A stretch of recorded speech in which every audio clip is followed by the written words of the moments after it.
Добро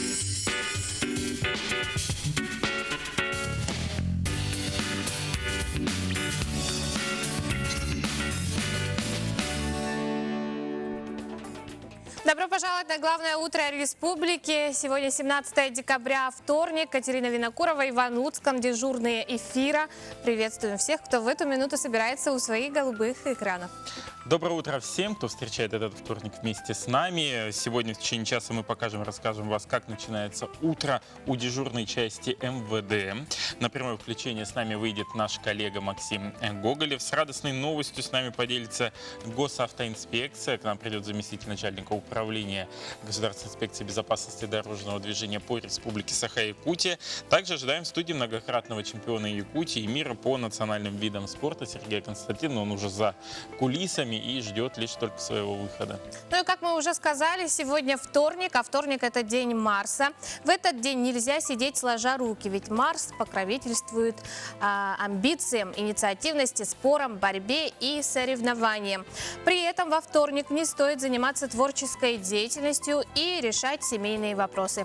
Объединяйте свои усилия с единомышленниками. Да, по народному календарю вот специально для меня оставили этот день. Варварины морозы. Вот чтоб специально я выговаривал так тщательно. Трещит варуха, береги нос до уха, говорили в народе. Вот как раз таки морозы, кстати, уже ощущаются постепенно, но более подробно об этом расскажешь в прогнозе погоды. Итак, сегодня в центральных улусах в 6 часов утра температура воздуха в городе составила минус 37, минус 42 градуса. Днем ожидается минус 36, минус 40 градусов. В Заречье утром минус 39, минус 45. Днем минус 36, минус 42 градуса. В южных улусах минус 18, минус 29 утром, днем минус 17, минус 22. А в Вилюйских минус 35, минус 39 утром, днем минус 34, минус 38. В Нижнеленских минус 37, минус 38 утром, днем минус 34, минус 36 градусов.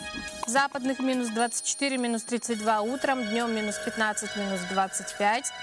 В Колымо-Идигирских минус 28, минус 44 утром, днем минус 27, минус 38. В Янских минус 41, минус 48 утром, днем минус 31, минус 39 градусов.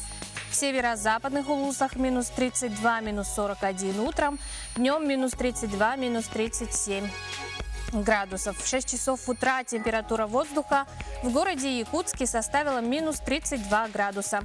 Атмосферное давление 757 миллиметров ртутного столба. Ветер западный 2,5 метров в секунду. Днем в городе Якутске температура воздуха составит минус 35, минус 37 градусов. Спасибо, Катя. Мы продолжаем. Вчера в послании Илдархана, нашего главы республики, Александра Сергеевича Николаева, было объявлено о том, что следующий год станет в республике годом патриотизма. И приурочено это к 75-летию победы в Великой Отечественной войне. Безусловно, долг каждого из нас увековечить память о ветеране Великой Отечественной войны, о живых ветеранах. И поэтому мы продолжаем нашу акцию под названием «Письма с фронта». Если у вас сохранились какие-то документальные данные по вашим дедушкам, прадедушкам, можете отправлять их к нам. Утро НВК@mail.ru, кто не может отправить непосредственно почтой, воспользоваться электронным сервисом. Ну а те, кто может зайти к нам в офис или отправить почтой России, то Орджоникидзе 48, кабинет 201. Мы вас ждем и ждем ваши письма. Ну а прямо сейчас у нас на прямом подключении наш коллега Максим Гоголев, который расскажет нам, как начинается утро и как проходит день в дежурной части МВД. Максим, доброе утро. Доброе утро, Иван, Катя, доброе утро, телезрители. Мы находимся в муниципальном управлении Министерства внутренних дел Российской Федерации по Якутску и по Жатаю. А по-простому раньше говорили УВД. А еще попроще можно назвать это просто дежурной частью. Нам более подробно расскажет о виде деятельности, об этом Дмитрий Сергеев. Доброе утро. Здравствуйте. Межмуниципальное управление МВД России Якутское занимается обслуживанием городского округа Якутска и поселка Жатай. Соответственно, сейчас у нас будет небольшая экскурсия в дежурную часть управления, в главную дежурную часть управления, где осуществляется управление наружными нарядами, следственно-оперативными группами и иными силами и средствами, задействованными на охране общественного порядка в дежурные сутки. Итак, расскажите, как начинается ваше утро? Мое утро начинается с раннего прибытия на работу. Я, как исполняющий обязанности начальника дежурной части, проверяю готовность заступающей смены, несению дежурства, оцениваю оперативную обстановку, которая произошла за сутки, принимаю доклад от смены, которая дежурила, соответственно, провожу совместно с начальником смены развод и дальше в течение дня контролирую их работу, организую по основным ряду направлений. Давайте пройдем в часть и расскажите, вот сейчас 7 часов, чуть более 7 часов. Это начало смены или конец? Расскажите об этом поподробнее. Это конец смены. Пересменка у нас наступает чуть позже. Соответственно, у нас сейчас старая смена готовится к сдаче. Во сколько заканчивается и начинается смена? Смена у нас пересмена идет в течение часа. То есть с 8 часов до 9 часов у нас происходит смена дежурства. Хорошо, мы условно, да, с Дмитрием разделили дежурную часть как голову. Обозначили мозг, обозначили глаза, обозначили уши и обозначили рот. Сейчас мы проходим в часть, которую мы условно обозначили мозгом. Давайте пройдем. Мозг это у нас получается... Здесь находится помещение старшего оперативного дежурника, он же начальник смены, то есть который осуществляет общее руководство остальными дежурными частями, следственно-оперативными группами и в целом силами и средствами по городу Якутску. Доброе утро. Здравствуйте. Представьтесь, пожалуйста. Я начальник смены, капитан полиции Макаренко Владислав Леонидович.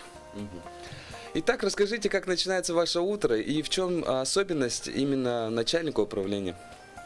Мое утро начинается с прихода на работу. После прихода на работу обхожу территорию дежурной части, принимаю чистоту и порядок, документацию служебную, потом комнату вооружения, вооружаю заступающий наряд дежурной смены, потом изучаю оперативную обстановку за предыдущие сутки. Далее, после изучения, я провожу инструктаж личного состава заступающего наряда, довожу различного рода внутренние распоряжения, информацию, также ориентировки мы зачитываем, потом получается оперативную сводку, тоже я им довожу за предыдущие сутки информацию. Далее я обзваниваю все городские отделы полиции, тоже даю отдельные указания, инструктирую, какую-то новую информацию довожу и также собираю информацию по оперативной обстановке. Да. Все. Так, далее в течение суток по происшествиям, преступлениям принимаю тоже активное участие, то бишь подключаю дополнительные силы для раскрытия преступления. Вот, руковожу наружными нарядами, дополнительными силами тоже, если такие требуются, в зависимости от происшествия преступления. Также в течение всех дежурных суток постоянно веду доклад руководству межмуниципального управления по оперативной обстановке. Спасибо большое. Действительно, это очень ответственно. Желаю вам еще раз доброго утра. Спасибо, вам тоже. Итак, Дмитрий, расскажите, какими качествами должен обладать человек, который хочет стать в ряды доблестных полицейских, и конкретно вот дежурной части? Ну, если говорить о дежурной части, то, естественно, это общий перечень требований к сотруднику полиции, но если говорить конкретно о дежурной части, это в первую очередь очень повышенное внимание, поскольку ситуация может меняться, нужно все постоянно помнить, все держать под контролем, повышенная ответственность, опять же. Кроме того, повышенная действительно стрессоустойчивость, поскольку действительно бывает, что сотрудники прям разрываются на рабочем месте.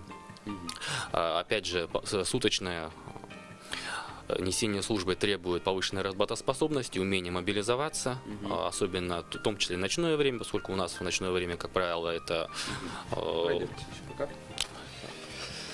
Вот. Обстановка немножко усложняется. И, естественно, вежливое и корректное обращение с гражданами, умение сохранить самоконтроль в любых ситуациях, поскольку все-таки часть сотрудников полиции занимается том, что непосредственно общается с населением, да, принимает вызовы.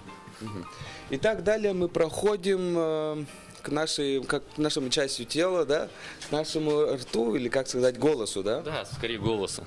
Это здесь находится помещение группы управления нарядами, сотрудники, которые управляют наружными нарядами и задействованы на охране правопорядка в городе Якутске, поселке Жатай. То есть Расскажите про специфику вот этой части, вот этого отдела.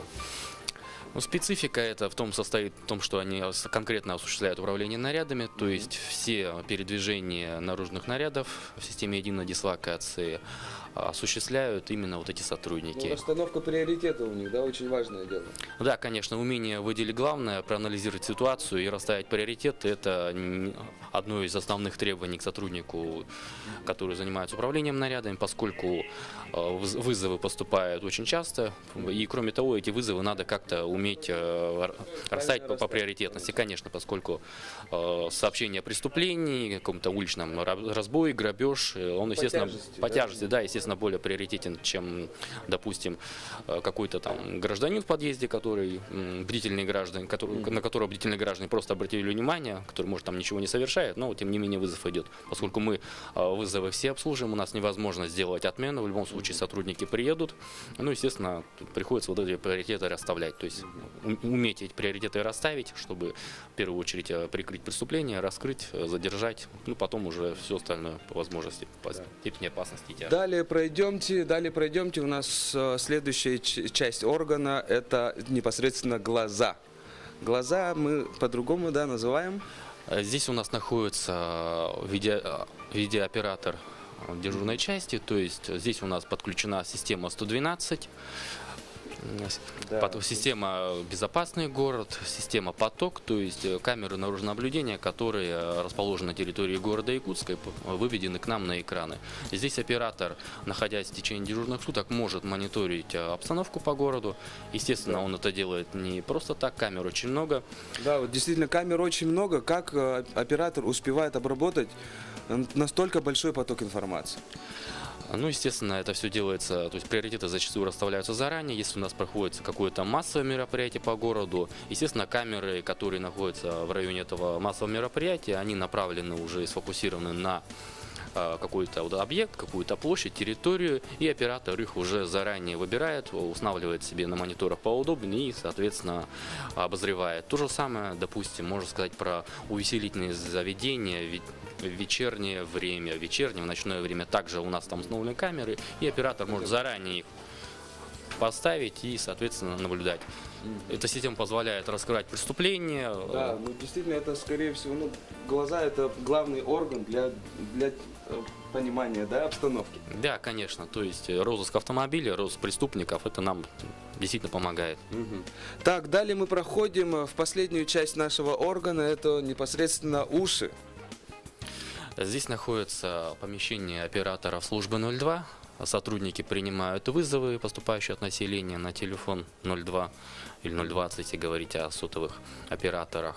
И принимают информацию, фиксируют и передают ее дальше в группу управления нарядами, либо в городские отделы полиции по территориальности. Сколько примерно заявок они обрабатывают за сутки? В среднем за сутки у нас поступает около 300 вызовов на пульт оператор 02. В выходные, в праздничные дни может доходить до 400 в среднем. Ну и в конце хотелось бы от вас услышать, да, вот люди именно некоторые стесняются, боятся обратиться в полицию в случае каких-то происшествий, да. Расскажите, как быть гражданам, если что-то случилось? Но если что-то случилось, граждане не должны стесняться или как-то бояться действительно обратиться в полицию. Мы открыты, то есть гласность является одним из наших принципов работы, то есть открыты всегда примем заявление, обращение как по телефону 02, так и путем прямого обращения в городской отдел полиции с заявлением. Кроме того, у нас действует система 112 сейчас, уже второй год. То есть можно подавать заявления, звонки именно на эту систему. Там тоже сидят операторы, которые нам оказывают определенную помощь. Поскольку операторов у нас два, в определенные дни может быть до 3 увеличено, но система 112 нам помогает. То есть, если у вас, допустим, не можете дозвониться, поскольку можете в систему 112. обратиться в 112. Спасибо, Дмитрий Сергеевич, большое. И телезрители, вот так выглядит сердце дежурной части. Передаю слово телеведущим Кате и Иван. Да, Что ж, спасибо напомним, большое, да, Максим. у нас на прямой связи был наш коллега Максим Гоголев. Отдельное спасибо майору полиции Дмитрию Филиппову за подробную интересную экскурсию. Да, они действительно были в прямом эфире. Прямо сейчас работники полиции работают и стараются, чтобы безопасность в нашем городе и в пригородах оставалась на высоте. Дорогие телезрители, когда вы смотрите телевизор, задумываетесь ли вы о том, что за этой картинкой стоят люди? Вот даже сейчас у нас здесь в студии 3 оператора, которые снимают нас с разных ракурсов и стараются, чтобы картинка, которую мы представляем вам, была качественной, интересной, благодаря еще и режиссерскому таланту. Валерий Степанович Литвинцев прямо сейчас, конечно, не стоит за камерой, но тем не менее, не его сегодня смена. Давайте посмотрим сюжет о нашем дорогом коллеге, который вот уже полвека предан родному якутскому телевидению, коллектив которой стал для него настоящей семьей. Установка света и камер, проверка сигнала. Ровно в 7:00 выходит в эфир передача «Новый день». Но рабочий процесс в студии начинается гораздо раньше. Валерий Степанович Литвинцев сегодня работает студийным оператором и осветителем. В этом году отмечает полвека творческой деятельности, но пришел он на телевидение еще раньше.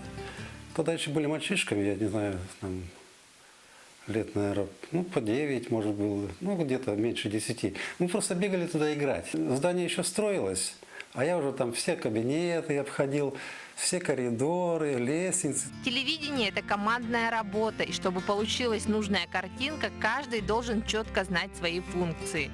Очень важно не только слышать друг друга, но и понимать с полувзгляда в буквальном смысле. Та атмосфера, которую создавал Валера и Руф Егоров, она была удивительная, она была доброжелательной, а была настолько спокойной, да, что я была очень уверена, что эфир пройдет чудесно. На ум приходит капелька дождя, которую снял Степаныч, и он сумел так снять капельку дождя, в этой капельке отразился весь такой поэтика вот этого нашего Сергеляха. Телевидение для Валерия Степановича стало не только делом жизни, но и местом, где он нашел свою судьбу, обрел семейное счастье. Его называли принцем.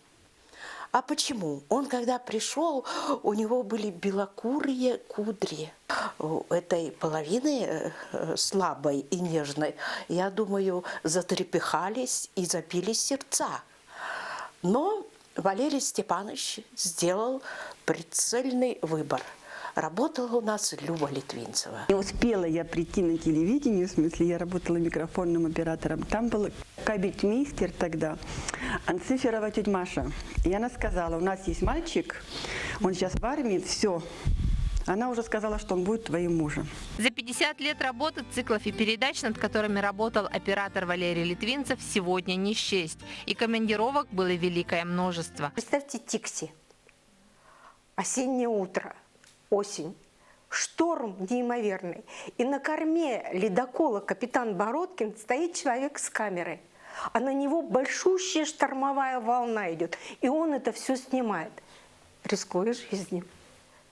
В этом Валерий Литвинцев. Вот здесь стоит вариообъектив, то есть объектив с переменным фокусом расстоянием. Да?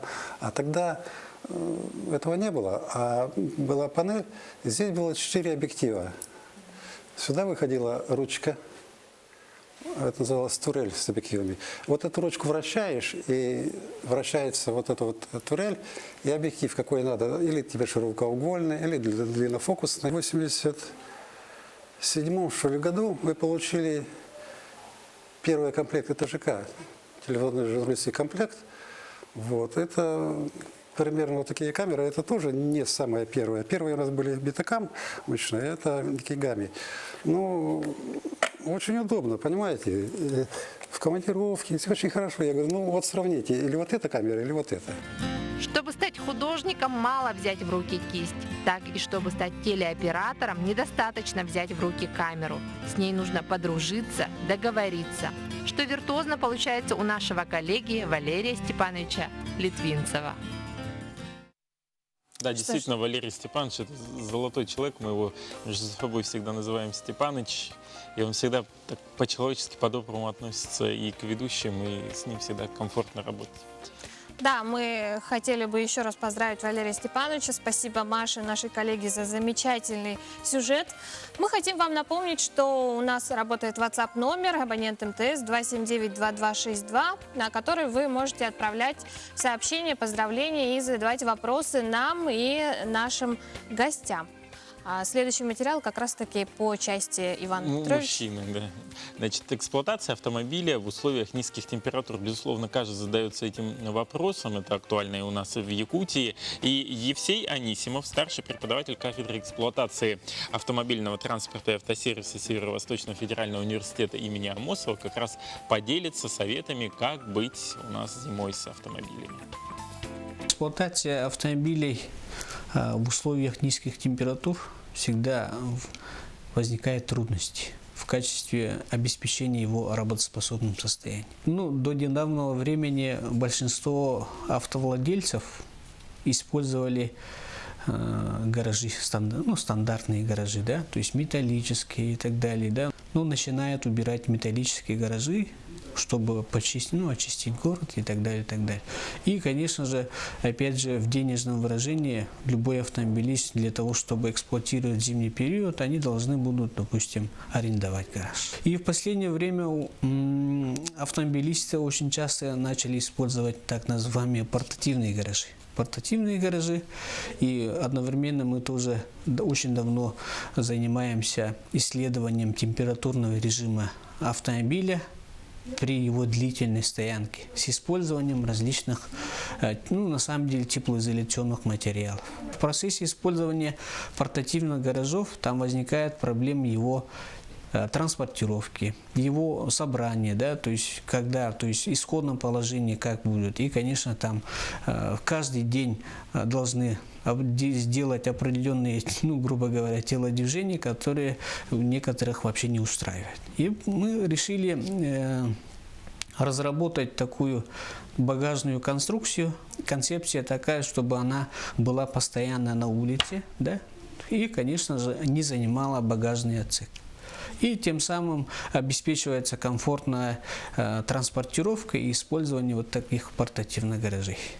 Конструкция, она универсальная, да, то есть универсальность в чем заключается? Универсальность заключается в том, что этот багажник в зимний период может по бокам есть кармашки, в котором можно в собранном виде транспортировать вот этот портативный гараж, и посередине остается багажный отсек, который можно легкие грузы, всякие коробки и так далее, можно тоже там передвигать. То есть транспортировка производится, да, и летний период нижняя часть багажника, она остается как багажник. По вопросу технического регламента предусматривается любое изменение конструкции подлежит обязательной сертификации, нужен соответствующий документ и так далее, да. С этим вопросом тоже мы работаем. И, работали с рядом органов по сертификации, которые мы получили соответствующее заключение о том, что в данную конструкцию мы будем рассматривать как легкий груз при определенных установочных режимах. Что ж, рекомендации, я думаю, очень понадобятся всем автолюбителям и будущим автолюбителям. Как раз-таки 31 декабря на наших телеканалах состоится акция «Новогодний подарок» в 17:00. В прямом эфире будут разыгрываться 2 автомобиля Hyundai Solaris и не только. Что для этого нужно сделать? А что улыбаешься? Ты вспомнила, как ты сидела в этом Hyundai Solaris? прекрасное ощущение, да. Да. Но для этого всего лишь надо вот эти хрустальчики купить. Адрес у нас НВК Саха, Орджоникидзе 48. Прямо проходите, и там висит объявление. Они еще есть в продаже. Покупайте, На первом участвуйте в этаже, розыгрыше да, призов. в здании нашей компании по улице Орджоникидзе 48. Но кроме машин там еще очень много других призов. И ружья можно. Да, и 11-й айфон, о котором я все мечтаю. Ну, и мечтать трактор. не вредно. А, ты купила, наверное, уже, да? Конечно, я купила, и не один. Да, вообще, с Катей можно будет встретиться и в сам новогодний вечер. Она там подготовила определенный сюрприз для телезрителей. Я не буду афишировать какой. Ну, а мы с вами встретимся в новогодний вечер. Я буду одним из соведущих этого мероприятия. Что ж, дети, к сожалению, по разным причинам оказываются в детских домах. На нашем канале выходит программа «Будем вместе», которая помогает многим детям обрести семью, дом и, конечно, любящую маму. В рамках нашей программы ежегодно выходит, еженедельно выходит наша рубрика «Пусть мама придет». Знакомьтесь, Александр. Меня зовут Саша. Я учусь в 9 классе, мне 15 лет. Я заканчиваю 9 класс, поеду учиться. Ну, не знаю, куда получится. У меня мечты пока что нет. Саша любит заниматься творчеством и с удовольствием делает разные поделки. Саша у меня занимается уже год. Когда он первый раз пришел к нам, сперва наблюдал, как дети занимаются, потом уже потихонечку. Один раз попробовал тренировкой, и все. И он у меня занимается каждый день. Очень-очень нравится. Еще у нас тоже проект есть, да, Саша? Мы готовимся к 9 мая, 75 лет Великой Отечественной войны. И мы там тоже будем делать солдатики, и танки будем делать. Так что у нас работы хватает. Саша усидчивый и увлеченный парень. Немного скромный и застенчивый, он, как и все дети, мечтает о семье. Ты хочешь сам попасть в семью? Да. А в какую семью бы ты хотел попасть? Нормально. Нормально. Саша, а в нормальную какую? Что такое нормальная семья? Мама, папа, брат, сестра. Мы надеемся, что Саша обретет семью.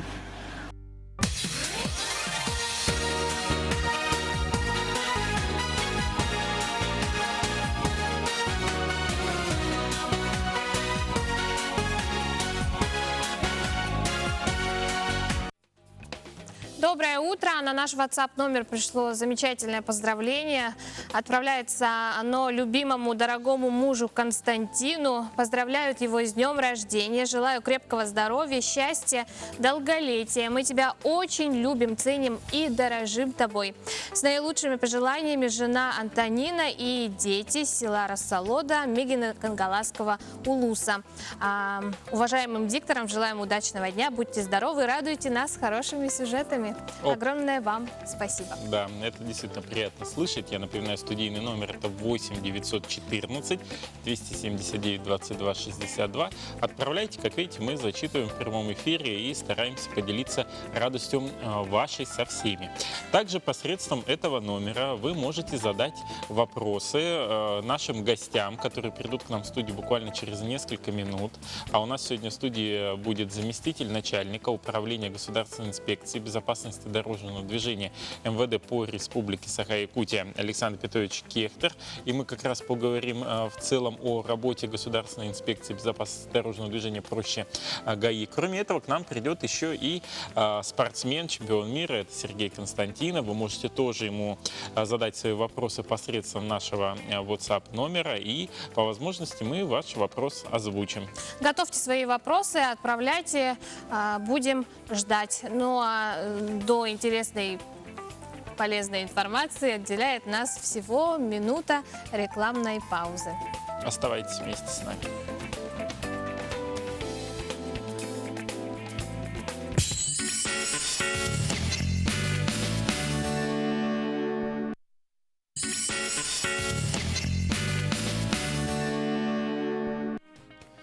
Доброе утро, мы Мы продолжаем. продолжаем наш эфир. 17 декабря, вторник на календаре.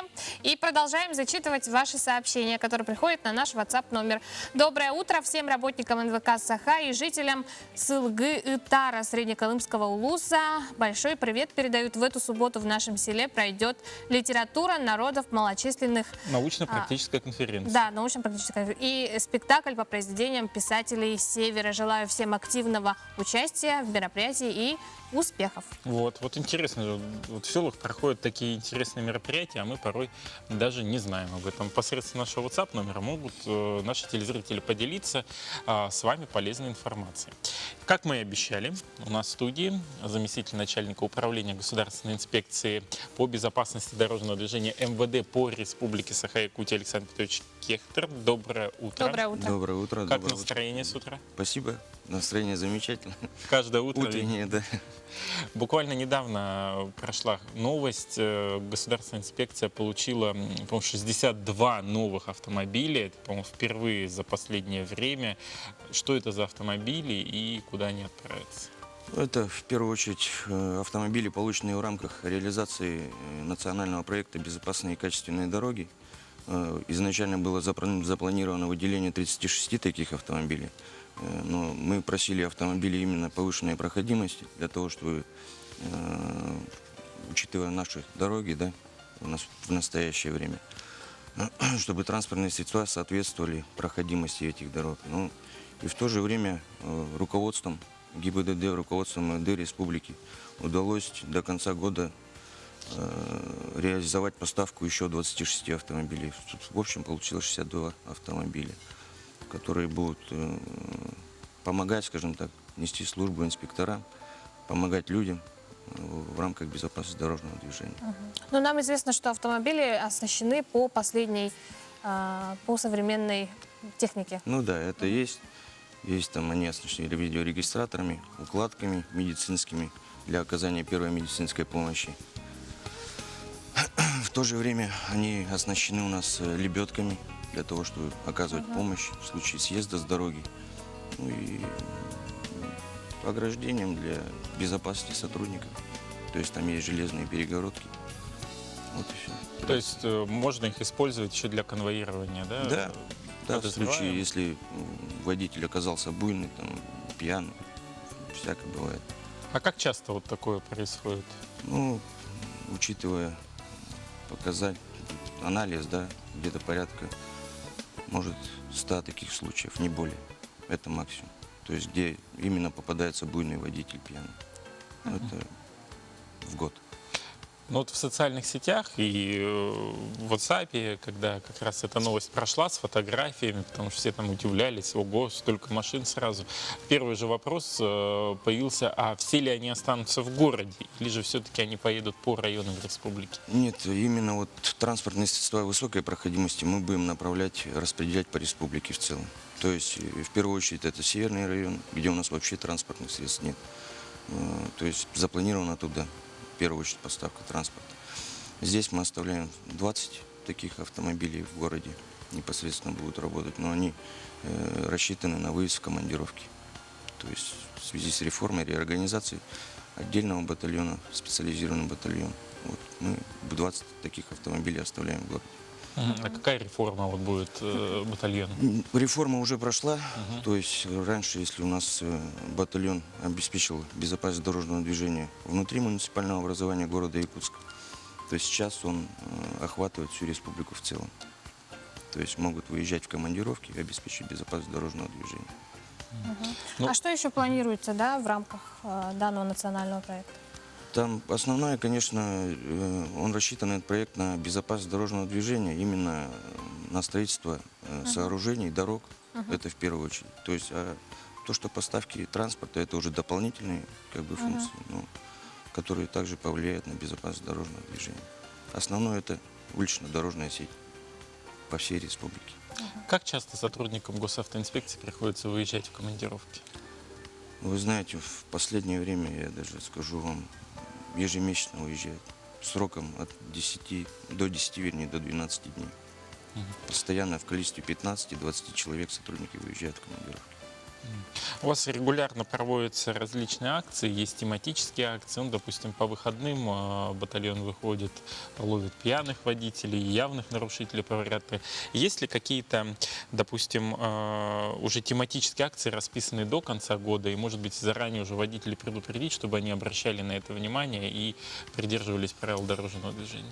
Вы знаете, у нас основные акции проходят в случае, если какие-то нарушения являются сопутствующими. То есть при получении травм водителями там, и так далее, пассажирами, только в рамках этого. Также последний случай в Забайкальском крае произошедший, где погибло 19 человек в автобусе. Это с автобусом? Да, конечно, сейчас мероприятия направлены полностью на перевозку пассажиров. Но эти мероприятия у нас целый год идут. Мы активно работаем.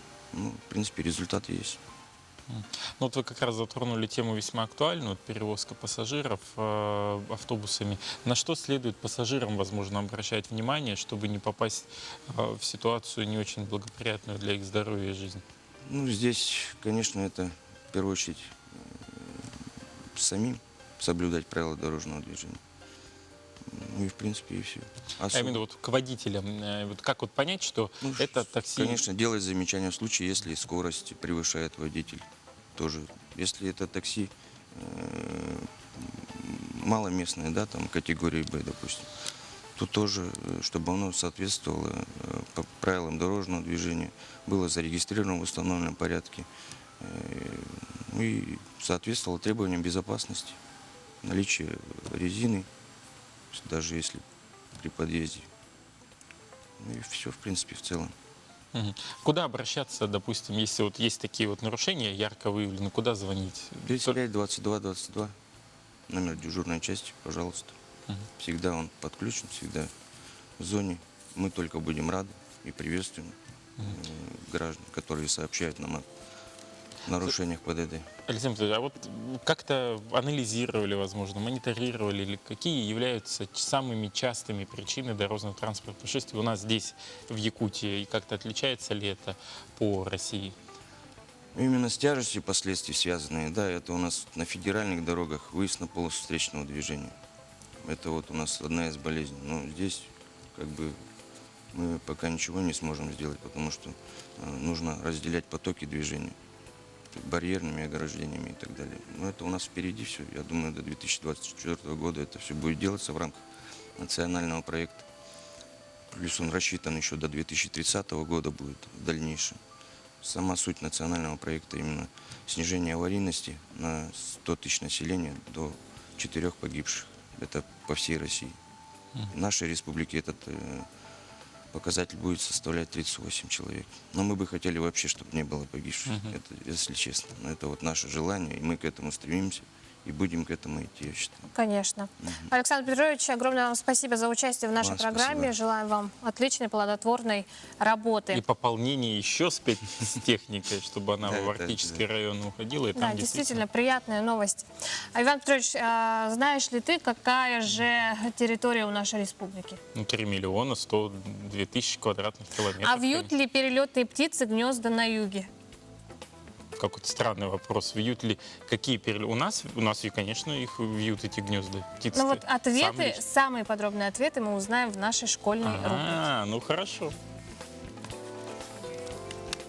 4 плюс 3 умноженное на 2. Да, 4 плюс 3, 7 умножено на 14. 14? 24. 2, 14. 3 на 2, 6, 10. 10. 10. 10. 10. 10. 10. Какова площадь нашей республики? Около 3 миллионов квадратных километров? 3,5 или 4? Около 3,5. 4,5 как бы. Ну, 3,5, наверное. 4 миллиона. 3,5, наверное. 3,5, может быть. 3,5. Около 3. Около 3. Около 3 миллионов. В истории России золотым веком дворяне называли период правления Елизаветы, Петра I или Екатерины II. Елизавета. Елизавета, наверное. Петра I. Елизавета. Петра I, наверное. Екатерина II. Екатерина II. Екатерина II. Екатерина II. Екатерина II. Екатерина II. Сколько гласных букв в русском языке? 16. Ну, 11. 15. 6. 33. 22. 20 сколько? 8. Допустим, 17. 10. 10. 10. Где корабль погружается в воду глубже, в море или в реке? И почему? В море. Почему? Почему? Там глубже, не знаю. Море. Море. Почему? Ну там глубина. Море, потому что глубина, наверное, кажется. Корабль не погружается. Погружается подводная лодка. Нигде. Соответственно, в реке, потому что соленая вода там поднимает же. В реке. Ну, потому что море соленое, наверное, и выталкивает судно. В реке, потому что вода там пресная, а у пресной воды плотность меньше, чем у соленой. В реке, потому что у воды плотность меньше. В реке пресная вода, меньше плотность. В реке, потому что море соленое. Вьют ли перелетные птицы гнезда на юге? Да. Вообще-то вьют. На юге нет, конечно, нет. Почему? Скорее всего, нет. Нет, наверное. Нет. Нет. Нет. Нет, зачем? Нет. Мы как раз спорим по поводу вот этого вопроса про перелетных птиц. Ну, как бы да, я согласен. Вот тут у нас еще есть поздравления. ГПО-8 с наступающим всех. Не знаю, что это такое, но что-то очень интересное, видимо. У нас дедушка отмечает день рождения. Федоров Алексей Николаевич живет в селе Бырыма. Адрес говорить не буду, это все-таки персональные данные. Ему исполнилось 54 года. Достаточно молодой дедушка. Вот еще одно поздравление. Передаем привет нашей дочери, сестренке Титовой Нине Иннокентьевне, которая работает в Устьянском районе, поселок Хаир. Учителям желаем всего самого хорошего, благополучия, успехов во всем, главное здоровье. Анна, племянница, Даяна, брат Егор, родители Галина Петровна, Иннокентий Егорович Титовы из Якутска и села Теленкулю. Ну а на очереди у нас рубрика «Вакансии». Внимание на экран. Итак, требуется логопед, дефектолог, высшее специальное образование, стаж работы от 1 года, без вредных привычек, аккуратность, пунктуальность, санитарная книжка, справка от психиатра и нарколога, заработная плата 25 тысяч рублей. Требуется инженер по охране труда, специалист, профильное образование, медосмотр, опыт работы от 3 лет, высокая ответственность, организованность, внимательность, заработная плата 38 тысяч рублей. И последняя вакансия на сегодня – слесарь по ремонту автомобилей. Ответственность, без вредных привычек, заработная плата 30 тысяч рублей.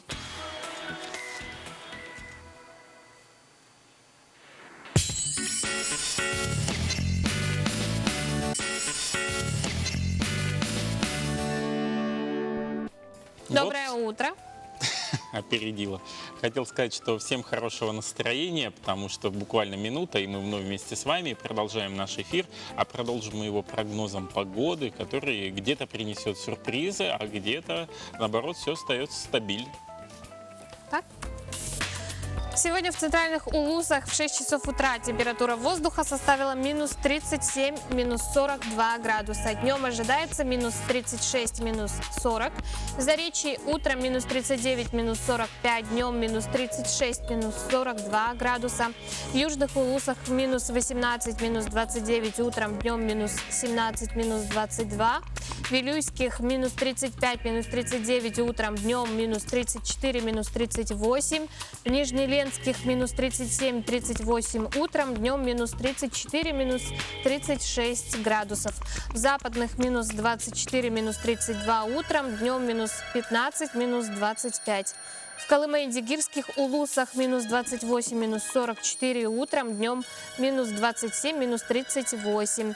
В Янских Улусах минус 41, минус 48 утром, днем минус 31, минус 39 градусов. В северо-западных Улусах минус 32, минус 41 утром, днем ожидается до минус 32, минус 37 градусов. В 6 часов утра температура воздуха в городе Якутске составила минус 32 градуса, атмосферное давление 757 миллиметров ртутного столба, ветер западный 2,5 метров в секунду. Днем в городе Якутске минус 35, минус 37 градусов. Ну а далее наши коллеги из информационной службы ознакомят вас с последними событиями, которые произошли не только в Якутии, но и за ее пределами. Слово Андрею Погорелову.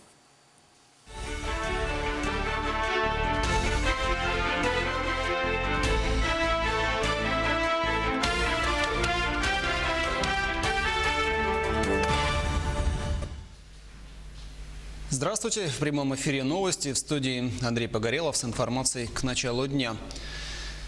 Режим чрезвычайной ситуации в Аймиконском районе находится под контролем Министерства ЖКХ и энергетики региона. Комиссия ведомства приняла решение выделить МУПХАТОЙ субсидии в размере 13 миллионов 700 тысяч рублей на возмещение недополученных доходов организациям коммунального комплекса на межтарифную разницу, возникших в связи с установлением льготных тарифов без применения так называемого баланса воды, говорится в сообщении министерства. Кроме того, дополнительно администрация Аймиконского района планирует направить средства из муниципального резервного фонда на приобретение ГСМ для осуществления вывоза жидких бытовых отходов. Напомним, ранее режим ЧС объявили в поселках Усть-Нера и Артык в связи с угрозой разлива фекальных вод. Госдума предложила расселять ветхие и аварийные дома за счет ипотеки. Документ предусматривает, что частичные ипотечные обязательства возьмет на себя фонд содействия реформированию ЖКХ. Таким образом, годовая ставка по ипотеке для россиян, проживающих в аварийных или ветхих домах, не должна превышать 3%. Самое главное, что граждане смогут вселяться в новые квартиры сразу, минуя проживание в маневренном фонде и другие трудности, говорится в документе. На всероссийскую перепись населения в 2020 году планируют потратить 33 миллиарда рублей. Средства пойдут на зарплату более чем 350 тысяч человек, а также на субвенции регионам для аренды помещений, оплату охраны и мобильную связь. Из федерального бюджета планируется направить почти 14 миллиардов рублей. В ходе кампании переписчиков будет задействовано в 1,5 раза меньше, чем при переписи в 2010 году. Таким образом, рядовой переписчик получит 18 тысяч рублей, контролер 20 тысяч. Всероссийская перепись населения пройдет с 1 по 31 октября следующего года. Доля добычи нефти и газа в валовом региональном продукте Якутии впервые превысила вклад от добычи других полезных ископаемых, включая алмазы, порядка 22% ВРП республики. Об этом минувшим днем в своем послании отметил глава региона А.С. Николаев, говоря о промышленной повестке. Вот еще немного, 2 недели буквально, и будет достигнут рекорд 39-летней давности, то есть превышает 34 тонны. То есть, а что это? Это немаловажная история, это рабочие места. Уже сегодня порядка 10 тысяч человек работают в этом направлении, и показатели будут расти в дальнейшем.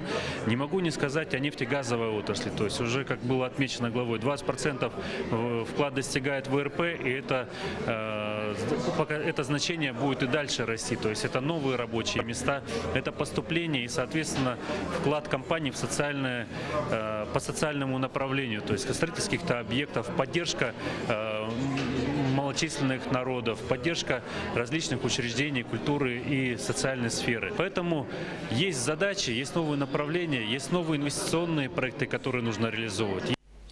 Такие показатели важны, когда из-за неблагоприятной конъюнктуры мирового алмазного рынка финансовые результаты компании «Алроса» в 2020 году прогнозируются ниже 2019 года, что отразится на поступлениях от предприятия в госбюджет.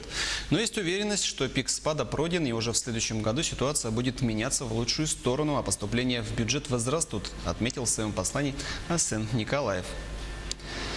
К слову, компания «Алроса» запустила приложение для продажи бриллиантов. Мини-программа WeChat рассчитана для китайского ритейла и позволяет покупать бриллианты с максимально прозрачной информацией об их происхождении и характеристиках на основе технологии блокчейн.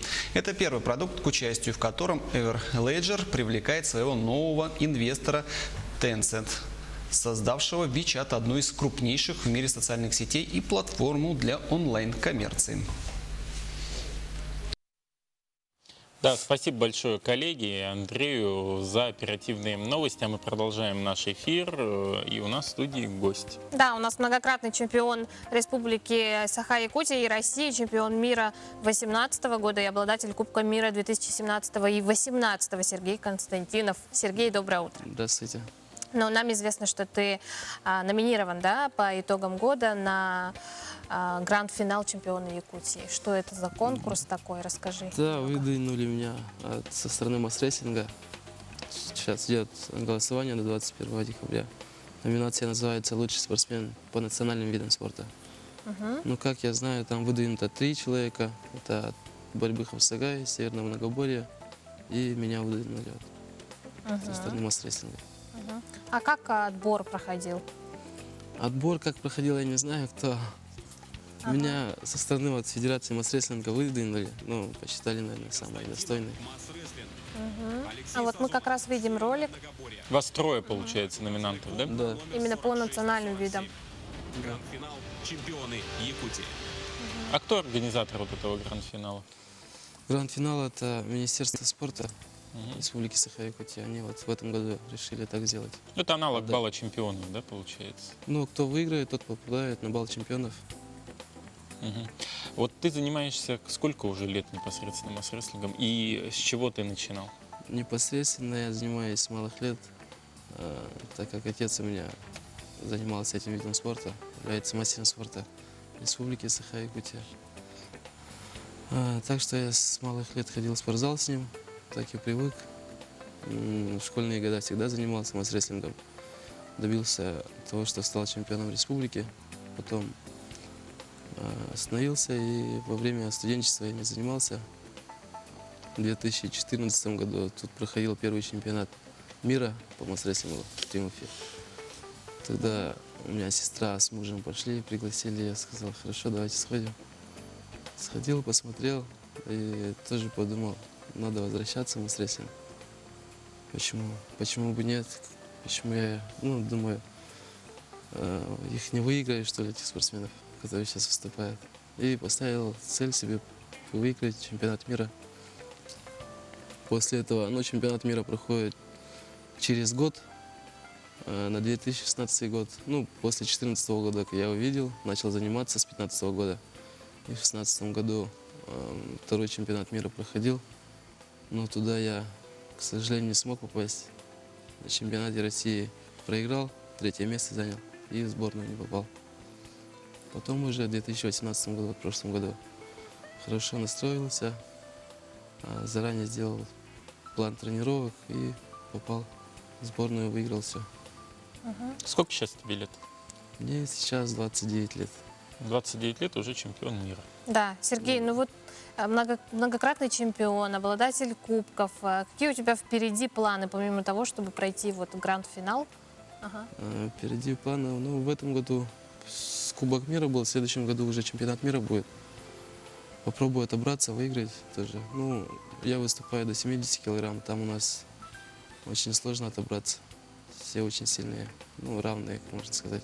Кто хорошо подготовится, кто подведет себя к соревнованиям, тот и выигрывает обычно. А вот кроме спорта ты еще чем-то занимаешься или уже решил профессионально заняться именно мастерством? Нет, конечно, нет. Спорт для меня как хобби. А чем основное? Занимаюсь строительством, индивидуальный предприниматель. Участвую в тендерах, выигрываю.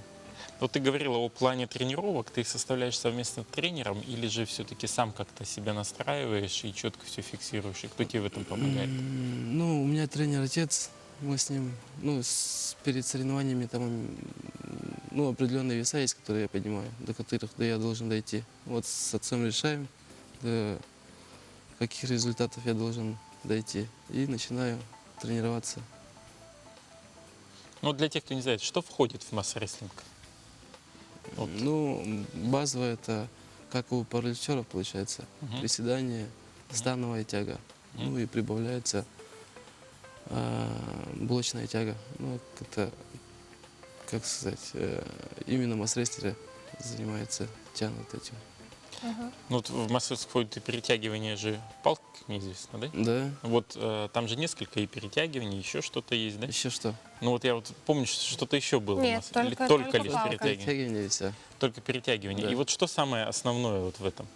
То есть надо четко повернуть как-то ее хитро, или же за счет только силы вырвать все. Техника, да? Если только сила будет, то все равно победы, я думаю, не будет. Все равно нужен опыт, техника. Тогда только победы будут.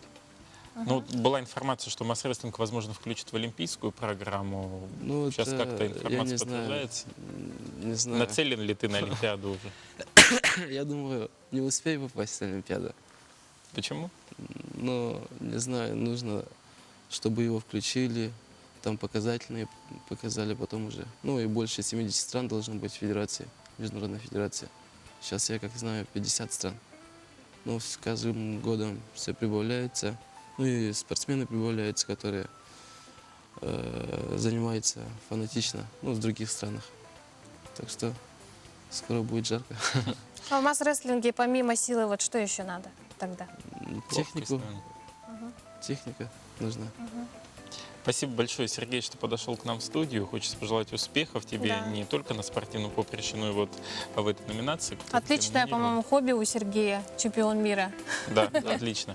Вот. Хорошего всем настроения, дорогие телезрители, вам. Оставайтесь вместе с нами. Далее эфир продолжит Петр Кулаковский и А это Константинова. Ну а с вами мы увидимся завтра в 7 часов утра на нашем канале.